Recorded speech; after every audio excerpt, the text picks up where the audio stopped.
Saya namanya Darpai Kastra. Saya punya angkutan, tetapi nyari kendaraannya kebetulan pas ketemu mobil DFSK ini ya, untuk angkutan itu pupuk pedagang dari dalam kota keluar kota dikit.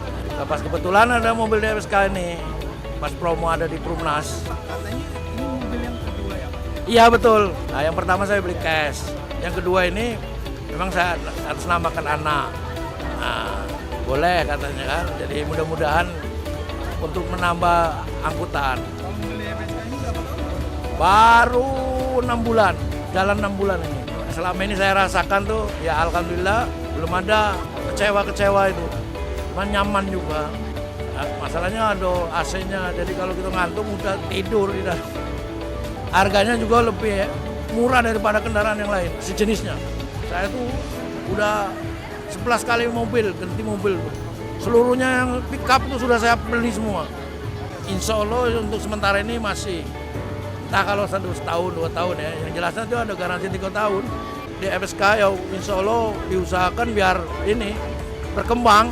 Jangan di Palembang aja, kalau bisa seluruh Indonesia. Dunia juga bisa kalau bisa kan. Itu. Iya, terima kasih.